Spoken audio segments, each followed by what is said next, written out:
Hey guys, thanks for watching my video today.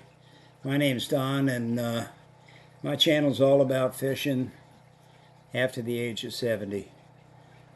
Some days some days I concentrate on bass fishing, some days I concentrate on other types of fishing. Some days I get off the subject completely. But today I want to talk about something that's really not so much related to fishing, although for me it is. Uh, And that is something that I've kind of have had around and carried with me everywhere I've gone and all the fishing trips I've made. And it's right here. It's Stanley Thermos. You know, you probably got one. If you're as old as I am, you probably got one you've had for 20 or 30 years. This one's been knocked around a bit. You know, it's got some bumps in it.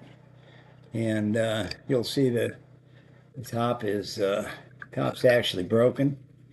Um, but I use it anyway, and got some rust on it, got some big scratches. But this thing's followed me around from the time I was about 18, 19 years old until, my most recent bass fishing trip. I carry coffee, chocolate milk, or hot chocolate, I should say, iced tea, you name it. Keeps it hot, keeps it cold. Probably the best thermos I've ever owned.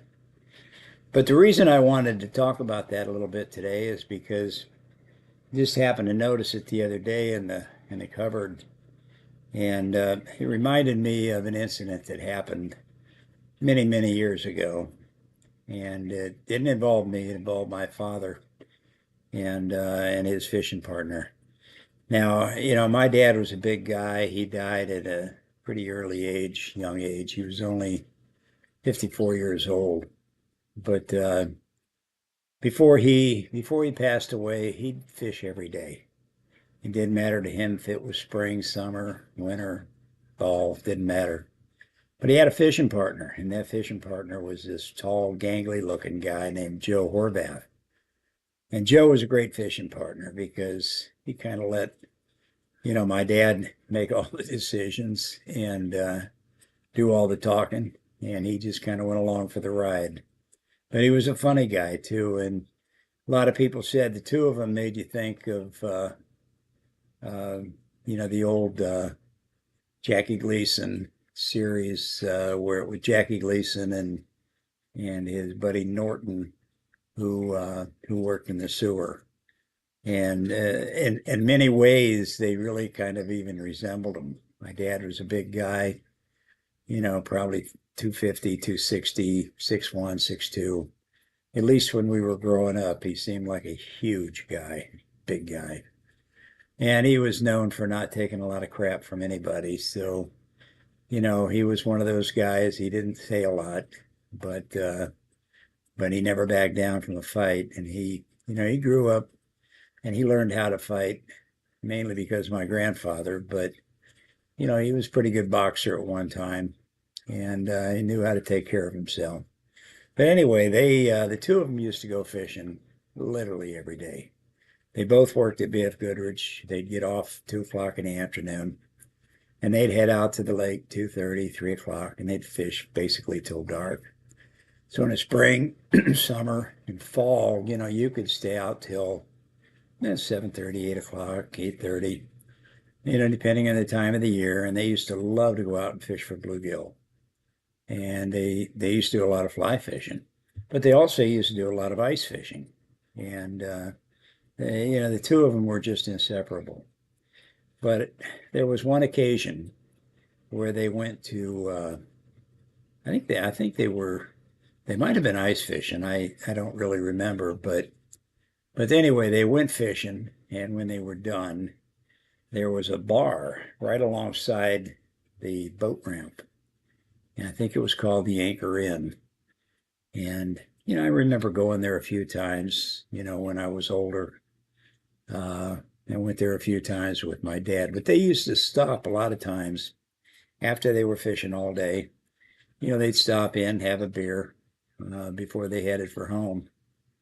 And this one particular time, they went inside, they had a couple of beers, and they were heading out, and they came back out to the truck. And back then, again, if you're younger, not going to probably remember this, but back then we used to have phone booths. For those of you that followed Superman, that's where he used to change and change from Clark Kent into Superman. But we don't have phone booths anymore, so kind of hard to include them in the story and hope that the younger people might know what I'm talking about. But anyway, they walked past this uh, phone booth, and this young gal, I should say, was inside the phone booth. She had her back to him. She had this long blonde hair, pretty shapely figure, from what Joe told us later, because he used to tell us this story over and over. But anyway, they were walking back to the car, and my dad happened to look over and he saw this blonde, and he just let out kind of a wolf whistle. Guys used to do that all the time back in the day. I guess they don't do that anymore. But he let out this whistle as they were walking towards the car, and this good-looking blonde turns around, and she's got a beard, a couple of tattoos on her forehead, and here it's a guy. And he wasn't happy. And, he turned around real fast, and I don't remember, I don't now know exactly what he said, but it was something like, who are you whistling at, fatso? You know, geared towards my dad. I'm sure there might have been some profanity there, but that's the gist of what he said. And my dad, by this time, he'd just about reached the door of the car. And as he opened the door and this guy yelled at him, he turned around and he said, well, I was whistling at you, sweetheart. And him and his buddy Joe started laughing. So this guy's, puffs out his chest, and he's a pretty good sized guy. He comes walking over to my dad, and he's not at all happy. And he gets right in his face, and he said, who the hell do you think you are whistling at me? He takes his beer bottle that he's got in his hand, cracks it against the side of the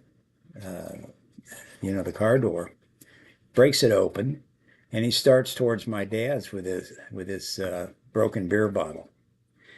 And again, I'm hearing this story secondhand from Joe, who likes to kind of build the story up. But according to Joe, he said my dad just went boom, and busted him right in the nose, split his nose open like you'd peel a banana.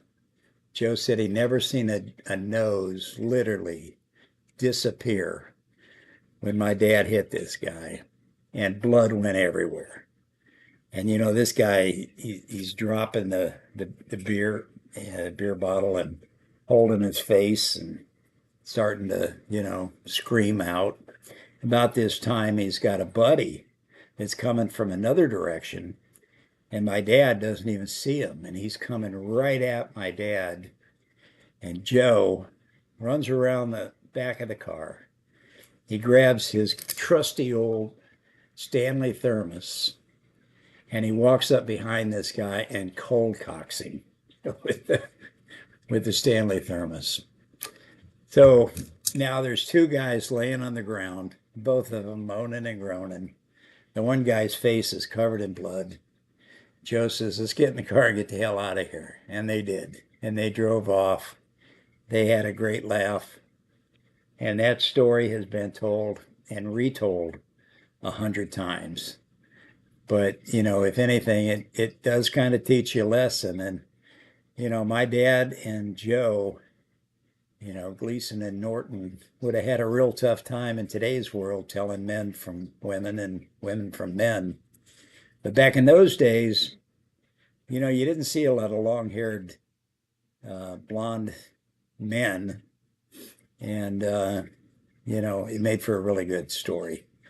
So anyway, I enjoyed it. I hope you did. If you did, give me a thumbs up.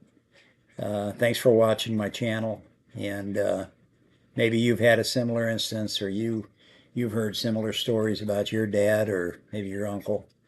It was a different time back then.